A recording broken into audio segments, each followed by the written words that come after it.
Carol Miller knew something was wrong the moment she stepped into her house. It was too quiet. The dishes from breakfast were still in the sink, which was unusual. Her son Jake was messy, but he always cleaned up after himself before leaving. For school, that was their deal. "Jake?" she called out. No answer. She checked his bedroom. The bed was made, but his favorite backpack was gone. So was the old photo of his father and him on a fishing trip. Carol felt her heart beat faster. She pulled out her comm device and dialed Jake's number. It went straight to voicemail. She tried 3 more times with the same result. "Computer, locate Jake Miller's personal tracker," she commanded.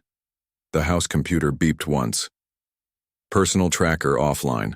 Last location recorded, Spaceport Terminal C, 18 hours ago." Carol froze. The spaceport? Jake had no reason to be there. She immediately called her neighbor, Susan. "Have you seen Jake since yesterday?" Carol asked without bothering with hello. "No, but my Kevin mentioned something about Jake talking a lot about the TriStar network lately. All the boys think those outlaw systems sound exciting. You know how teenagers are." Carol thanked her and ended the call. The TriStar network. 3 independent star systems known for their lawlessness and general hostility toward Earth Alliance citizens. If Jake had gone there, she grabbed her comm device again and called the local authorities. Officer Patty Green appeared on the screen. "Colony security. My son is missing," Carol said. "His tracker was last active at the spaceport yesterday. I need help finding him." Officer Green typed something into her computer. "Jake Miller, age 17, correct?" "Yes." "Any signs of forced entry or struggle at your home?" "No, but does he have a history of running away?" "No, never." Officer Green sighed. "Ma'am, he's 17, technically an adult in space jurisdiction. If there's no evidence of foul play, this falls under voluntary departure. He's still in school. He wouldn't just leave without telling me. The report says his grades have been dropping the past 3 months. And there was an incident last week where he argued with a teacher about real-world experience being more valuable than classroom learning. Sound familiar?" It did. Jake had been restless lately, talking about seeing the galaxy instead of sitting in boring classes learning about it. But Carol never thought he would actually leave. "There must be something you can do," Carol pleaded. "We can put out a notice to watch for him, but if he left on his own, there's not much more we can do. Especially if he's headed to the TriStar network. We have no jurisdiction there." Officer Green's voice softened. "Most runaways come back within a week when they realize space isn't as glamorous as the videos make it seem." After ending the call, Carol sat on Jake's bed thinking. A week could be too late if Jake had really gone to the TriStar network. The place was dangerous for experienced travelers, let alone a 17-year-old boy. Carol opened Jake's computer. His password was still the same as always, his dog's name plus his birthday. So much for security lectures. She checked his search history and found what she feared. Information about trading vessels that traveled to the TriStar network, specifically one called the Star Wanderer that had left yesterday. She also found messages between Jake and someone called Stardust 42, who had been filling his head with stories about adventure and fortune in the outlaw systems. Carol's hands curled into fists. She had 2 options: wait and hope Jake would come to his senses or go after him. It wasn't really a choice. She went to her closet and pulled out a locked box from the back. Inside was her old combat gear from her Space Marine days. The uniform, still fit, though a bit tighter around the hips. 15 years and 1 child later, that was to be expected. Next, she called 3 numbers. The first was her brother-in-law, Frank. "I need to borrow the maternal instinct," she said, referring to his small but heavily modified scout ship. "What? Why?" "That ship is my baby, Carol.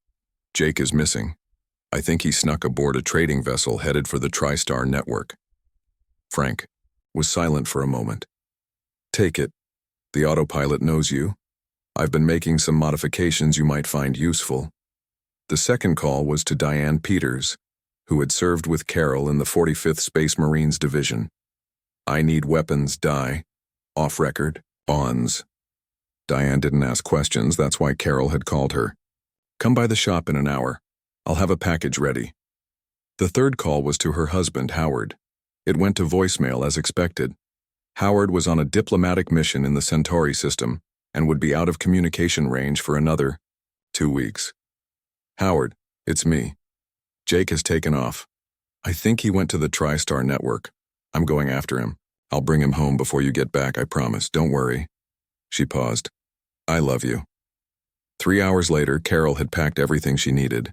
She left a message for her supervisor at the terraforming office where she worked, claiming, a family emergency. Frank met her at his private hangar with a small crate. Extra supplies, he explained, and I upgraded the shield system last month. It can take more hits than most military vessels now. I'm not planning on getting into fights, Frank. Her brother-in-law raised an eyebrow. Carol, I've known you for 20 years. You're headed to the most dangerous sector of space to find your son. There will be fights. He wasn't wrong. Carol had been a decorated combat specialist before settling down. She had the highest close-quarters combat scores in her division, and had once held off 16 pirates with nothing but a standard-issue blaster and a broken helmet. Just bring both of you back in one piece, Frank said, giving her a quick hug, and try not to start a war. Carol smiled for the first time that day. I just want my son back, I'll be diplomatic. Frank laughed. You've never been diplomatic a day in your life. That's Howard's department. An hour later, Carol was in space, the maternal instinct responding to her commands like an extension of herself. The ship was small but fast, with enough firepower to make most troublemakers think twice. She set course for the Procyon system, the first stop in the TriStar network. According to her information, the Star Wanderer would arrive there in 2 days. If she pushed the engines, she could beat it by half a day. As Earth Colony Beta 9 disappeared from her viewport, Carol checked the calendar. Howard would return in 14 days. Her goal was simple: find Jake and bring him home before Howard returned from his diplomatic mission. What Carol didn't know was that her son's disappearance was connected to a much larger conspiracy. Jake hadn't just run away seeking adventure. He had been specifically targeted because of something in his genetic makeup, something valuable to powerful people in the TriStar network. And by going after him, Carol was about to step into a conflict that would change the balance of power in the entire sector. But right now, none of that mattered to her. She was just a slightly angry mom looking for her kid. And heaven help anyone who got in her way. Carol's arrival in the Procyon system was not subtle. The maternal instinct burst out of hyperspace near the main trading station, a massive ring-shaped structure with ships of all sizes docked along its outer edge. Unidentified vessel, this is Procyon Control. State your business or be fired upon. A gruff voice demanded over the comm. This is Carol Miller from Earth Colony Beta 9. I'm looking for a ship called the Star Wanderer. It should arrive tomorrow. There was a pause. Earth citizens are required to pay a special docking fee of 500 credits. Carol knew a scam when she heard one. That's odd. The official trade agreement between Earth Alliance and the TriStar network states that standard docking fees apply to all ships regardless of origin. Another pause. You a lawyer or something? No. Just a mom who reads the fine print. Now, I need information about the Star Wanderer.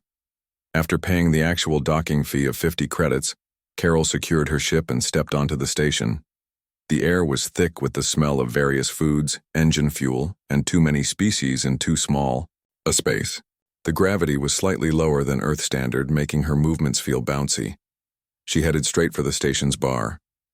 In her experience, bartenders knew everything that happened in their area of space. The bar was called The Last Stop, and was filled with creatures from at least a dozen different worlds. Carol took a seat at the counter and waited for the bartender to notice her. What'll it be? Asked a 4-armed blue humanoid. Information, Carol said, sliding a credit chip.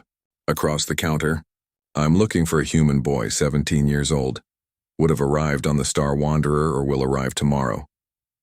The bartender's upper right hand picked up the chip, while his lower left hand poured a drink for another customer. Humans all look the same to me. Why should I remember one kid? Carol placed another chip on the counter. Because he would have been one of the few humans on board, and because I'm his mother, and I really need to find him. The bartender's yellow eyes widened slightly. You came all this way for your offspring? Through pirate-infested space? Yes. The blue alien made a sound like gurgling water, which Carol realized was laughter. You Earth mothers are something else. He leaned closer. The Star Wanderer was here 2 days ago. Carol frowned. That's not possible. It left Earth Colony Beta 9 just 3 days ago. Well, it was definitely here. And yes, there was a human boy on board. But he didn't stay on the station. A group of Syrians paid the captain to continue on with the boy to their home system. Sirius Minor, the second star in the TriStar network, known for its mining operations and fighting arenas. Did they say why they wanted him? Carol asked, trying to keep the worry from her voice. The bartender shrugged with all 4 arms. Not my business to ask. But the boy didn't seem afraid, excited even. That sounded like Jake, always chasing adventure. But why would Syrians be interested in a human teenager? Carol finished her drink and was about to leave when 3 large figures blocked her path. They wore the uniform of station security, but something about their demeanor told Carol they weren't official. Human female, the lead one said. Your ship has been selected for special inspection. Come with us. Carol smiled politely. I'm afraid I don't have time for an inspection. My ship has all the proper clearances. The leader, a reptilian with scales the color of rust, moved closer. It wasn't a request. I understand, Carol said, still smiling. But I'm in a hurry to find my son, so I'll have to decline. The reptilian reached for the weapon at his hip. Carol moved before he could draw it. Her fist connected with a spot just below his jaw, a nerve cluster in most reptilian species. He dropped like a stone. The other 2 guards attacked at once. Carol ducked under the first punch, using her lower center of gravity to her advantage.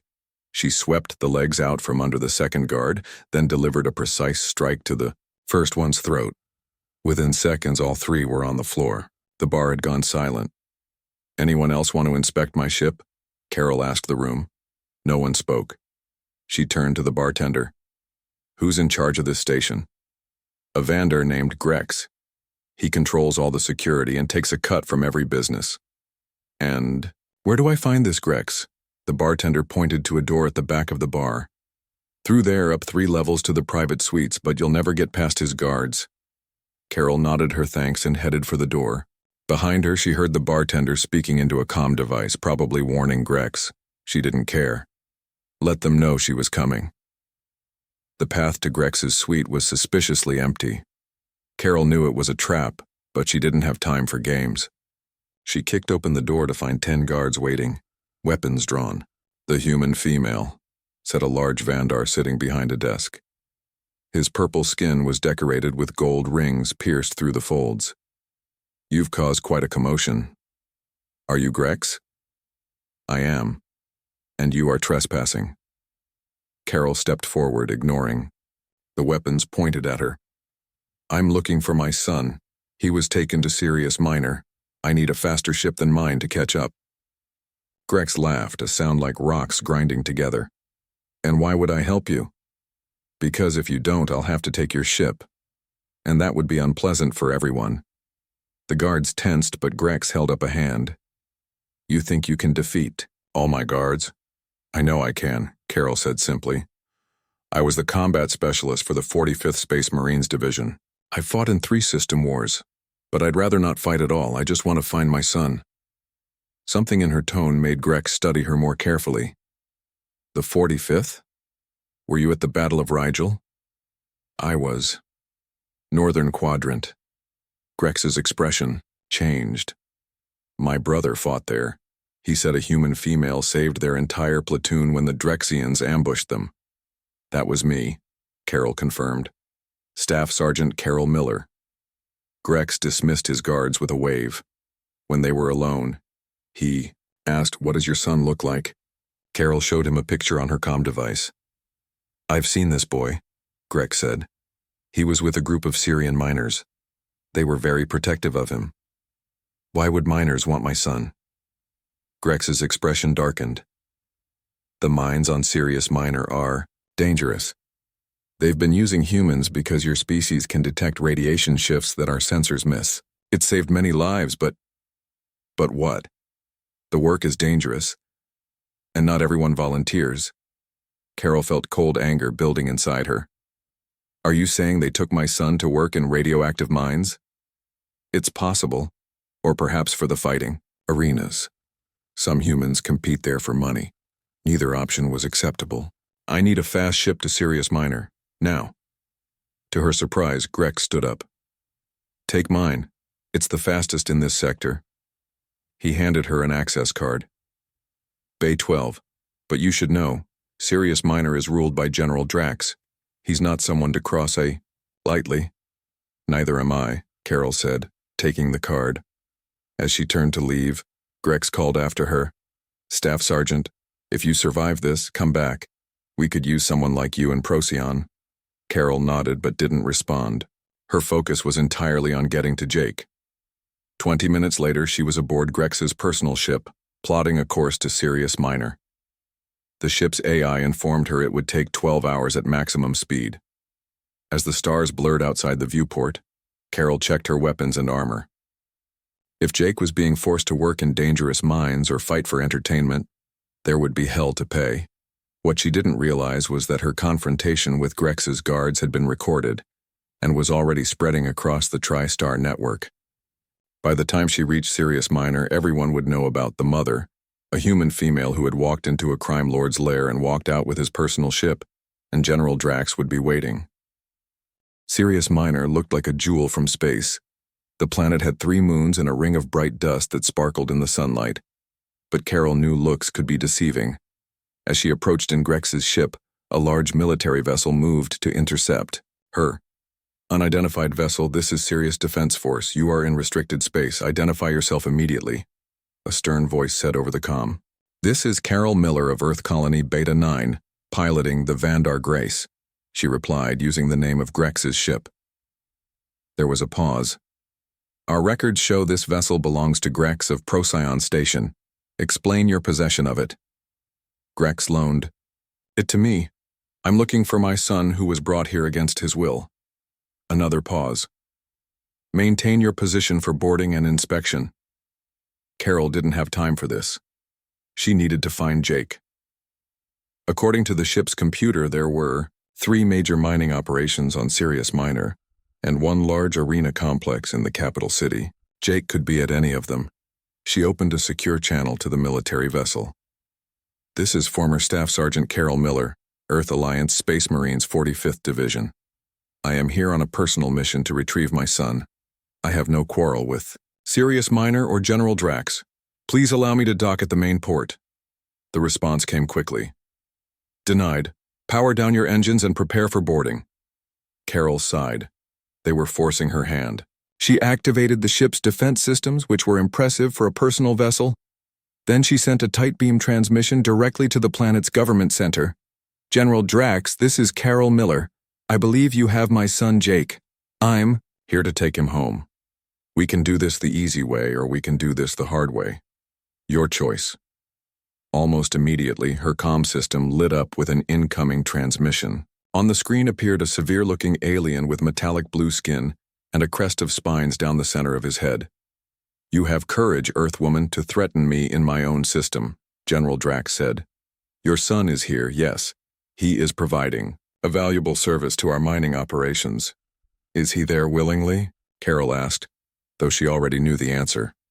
Drax smiled, showing pointed teeth. He signed a contract. A 17-year-old cannot legally sign work contracts without parental consent in Earth Alliance territories.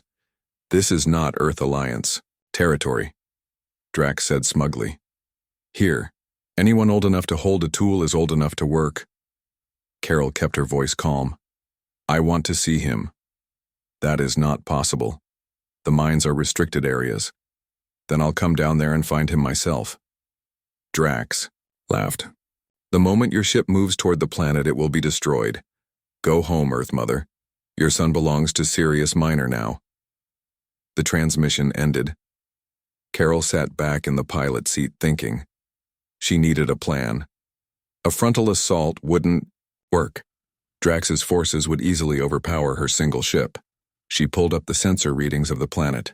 There were 3 large mining operations, as she had thought. one in the northern hemisphere, one near the equator, and one in the southern polar region. The computer indicated the polar mine had the highest security. That's where they'd put the humans. She murmured to herself. The problem was getting there without being shot down. Carol studied the military vessel that was watching her. It was powerful, but bulky. Her ship was smaller and faster. She had an idea. Carol activated all engines and shot straight toward the planet's ring system. The military vessel immediately gave chase, but she had a head start. She weaved through the rings, using the larger chunks of ice and rock for cover. Alarms blared as energy weapons fired at her from behind. One glancing hit made the ship shudder, but the shields held. When she reached the densest part of the rings, Carol executed a tight turn and cut her engines. The ship drifted silently among the debris as the military vessel thundered past, still searching for her. Once it was gone, she reactivated the engines at minimum power and slipped away toward the dark side of the planet. The ship's stealth systems, which were clearly illegal but very effective, kept her off the planet's sensors as she entered the atmosphere. Carol landed in a forested area about 20 miles from the southern polar mine. She changed into her combat gear, packed supplies for a day's hike, and made sure her weapons were charged. Then she locked the ship and set out toward the mine. The forest was dense with purple-leaved trees that seemed to move even when there was no wind. Strange animal calls echoed around her, but nothing approached. Perhaps they sensed she was dangerous. After several hours of hiking, Carol reached a ridge that overlooked the mining complex. It was massive, with tall fences and guard towers surrounding a central pit. Transport ships landed and took off regularly from a pad near the main building. Carol pulled out her binoculars and scanned the area. Workers moved in and out of the pit wearing protective suits. It was impossible to tell which ones might be human from this distance. She needed to get inside. Looking at the guards' patrol patterns, she noticed a gap in coverage near the eastern fence. If she timed it right, she could slip through unnoticed. Night fell quickly on Sirius Minor. Carol made her move during the shift change, when the guards were distracted. She cut through the fence with a laser tool and slipped inside the compound. Staying. In the shadows, she made her way toward the worker barracks. A sign in multiple languages directed different species to different buildings. Humans were in Barrack 7. Carol found the building and carefully opened the door. Inside were about 30 humans, all looking tired and thin. Some had radiation burns on their faces and hands. "Jake?" she called softly. "Jake Miller?" A young man sat up on one of the bunks. "Mom?" Carol rushed to him and hugged him tightly. "Are you okay? Did they hurt you?" Jake looked embarrassed. "I'm fine, but how did you find me? And how did you get past security?" "I'll explain later. We need to leave now." Another young man approached them. "You can't just leave. They have chips in our necks. They'll know if we try to escape." Carol examined the small bump under the skin on Jake's neck. Tracking chips. Easy enough to deal with. She pulled a small device from her pack that would temporarily disable the chips. But as she was about to use it, alarms began to sound throughout the complex. "Attention all personnel," a voice announced over loudspeakers. "An intruder has breached the perimeter. All workers return to barracks. All security to alert status." "They found your ship," Jake guessed. "No, the ship is hidden," Carol said. "Someone must have seen me enter." She looked around at the frightened faces of the humans. She had come for Jake, but could she leave these others behind? "How many humans are in the mines?" she asked. "About 100, Jake answered. "They're split between here and the arena, in the capital." Carol made her decision. "I'm getting all of you out." "That's impossible," one woman said. "Even if we could escape, where would we go?" "I have a ship," Carol said. "It won't hold everyone, but we can take it to the capital and steal a larger transport." Jake looked at his mother with newfound respect. "Mom, what exactly did you do before you married Dad?" Carol smiled grimly. "Let's just say this isn't my first jailbreak." She addressed the room. "Who's with me?" Every hand went up. Outside, searchlights swept across the compound, and guards ran in all directions. Getting out would be much harder than getting in, but Carol Miller hadn't come all this way to fail, and now she wasn't just rescuing her son. She was liberating an entire workforce. What had started as a mother looking for her child was about to become a full-scale rebellion against General Drax and his cruel regime. Carol looked at the 30 humans waiting for her instructions. They were scared but determined. They all wanted freedom. First, we need to disable these tracking chips, she said, holding up her small electronic device. Form a line. As the workers lined up, Carol pressed the device against each person's neck. A small beep indicated the chip was deactivated. This only lasts 6 hours, she explained. By then, we need to be off this planet. Jake stood beside her, helping organize the group. What's the plan, Mom? Carol pulled up a map of the complex on her comm device. We need to reach the landing pad and steal a transport ship. But first, we have to get through the main building. An older man raised his hand. The main building has the control center. If we can reach it, we can unlock all the gates and maybe even call for help. Good thinking, Carol said. What's your name? Ben. I was a pilot before they captured me. Carol nodded. Ben, once we get a ship, you're flying it. Now everyone grab anything that can be used as a weapon. We move in 5 minutes. The humans gathered metal pipes, tools, and whatever else they could find. They weren't soldiers, but they were angry and desperate. Carol checked her blaster and led the group out of the barracks. The compound was on high alert, with searchlights sweeping across the grounds. Guards ran in all directions, searching for the intruder. Stay low and follow me, Carol whispered. They moved along the shadows of buildings, avoiding the searchlights. When they reached the main building, 2 guards stood at the entrance. Carol motioned for the others to wait. She crept forward alone, silent as a shadow. The guards never saw her coming.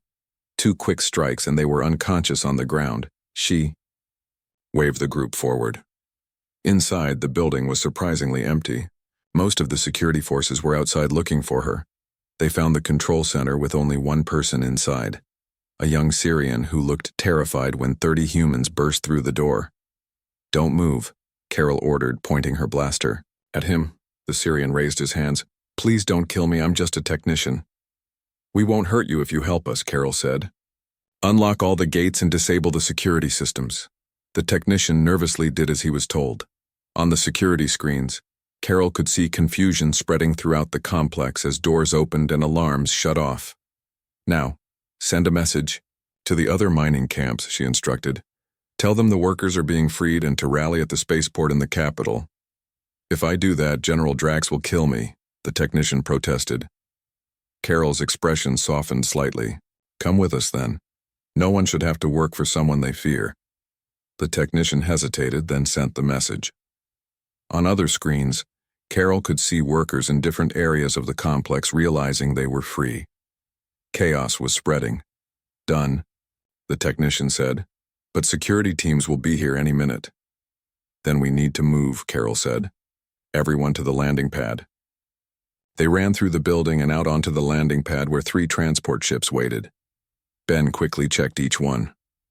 This one has the most fuel, he said, pointing to the largest ship. As they began boarding, the sound of boots echoed. Behind them, a squad of armed guards burst onto the landing pad. Stop! By order of General Drax, the lead guard shouted. Carol pushed Jake toward the ship. Everyone get on board. Ben, start the engines. She turned to face the guards, her blaster ready. She didn't want to kill anyone, but she would if necessary to protect these people. The guards opened fire. Carol dived behind a fuel container, returning shots that forced the guards to take cover. From the ship's ramp, Jake called out, Mom, come on! Go! Carol shouted back. I'll hold them off. We're not leaving without you, Jake insisted. More guards were arriving. Carol knew she couldn't hold them all off. She needed a distraction. She aimed her blaster at a stack of empty fuel canisters near the guards and fired. The explosion wasn't large, but it created enough smoke and confusion for her to run to the ship. As she raced up the ramp, something hot struck her leg. Pain shot through her, but she kept moving. The ramp closed behind her as Ben lifted the ship off the pad. Jake helped his mother to a seat. You're hit. Carol looked down at the blaster wound on her thigh. It's not bad, just a graze. One of the workers who had medical training came over to treat her wound while Ben navigated the ship upward, away from the mining complex. Where to? Ben asked. The capital city, Carol replied through gritted teeth as her wound was bandaged. We need to free the humans in the arena. Ben looked uncertain. The capital will be heavily guarded, especially now that they know about the breakout. I know, Carol said, but I didn't come all this way to leave people behind. She activated the ship's comm system and broadcast on all frequencies. People of Sirius Minor, this is Carol Miller of Earth Colony Beta 9. General Drax has been illegally enslaving humans and forcing them to work in dangerous conditions. Today, we are taking our freedom back. She hadn't planned to make a speech, but words came easily when she thought about what these people had endured. If you have been mistreated by Drax's regime, now is the time to stand up. Meet us at the arena in the capital. Today, Sirius Minor will be free. Jake stared at his mother in amazement. Mom, what are you doing? We're just trying to escape. Carol looked at her son with determination. Sometimes running isn't enough. Sometimes you have to fight. As the ship flew toward the capital, they could see other transports rising from the other mining complexes. Carol's message had worked. The entire planet seemed to be in revolt. When they reached the capital, an incredible sight greeted them. Thousands of people, not just humans but many species, had gathered around the arena.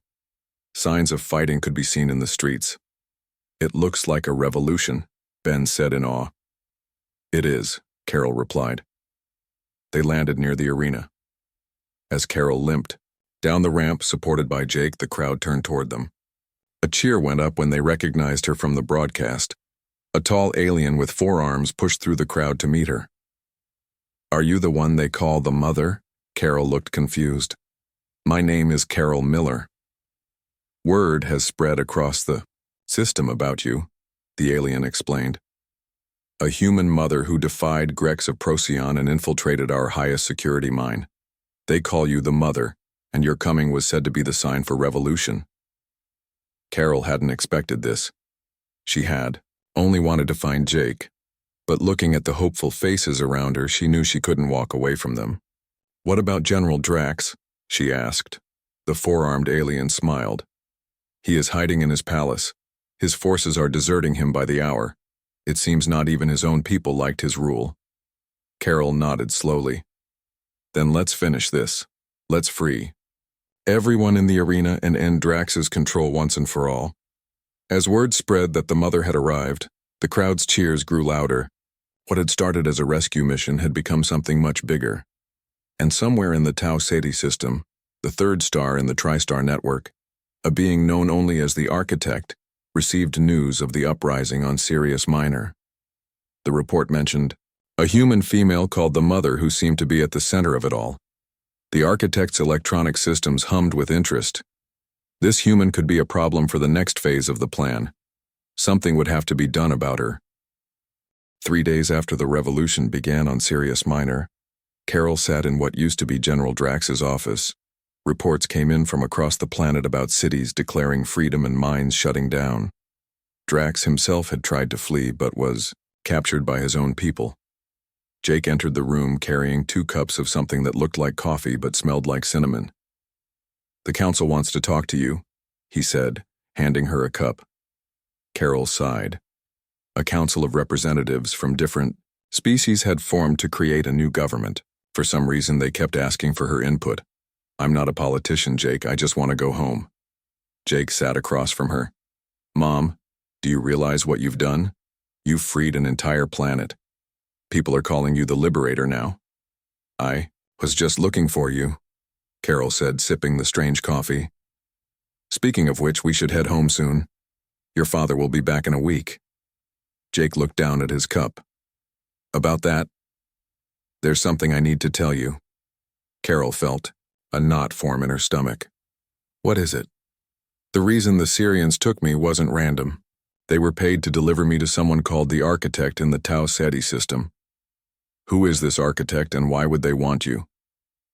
Jake rolled up his sleeve to show a strange birthmark that seemed to glow faintly blue. It's a genetic marker. Very rare. Apparently, the architect collects humans with these markers. Carol stared at the mark. You've had that since birth? We thought it was just a birthmark. It is, but it's also a sign of certain genetic traits. The architect uses people like me to enhance some kind of AI system. The door opened before Carol could respond. A tall, insect-like alien entered. This was Zixtel, who had become Carol's unofficial advisor since the revolution. Great Mother, we have received a transmission from Tau Ceti, Zixtel said, using the title many had begun calling her despite her protests. The architect wishes to speak with you. A screen on the wall flickered to life. Instead of showing a person, it displayed a pulsing blue light that changed patterns as it spoke. Carol Miller of Earth Colony Beta 9, said a voice that sounded neither male nor female.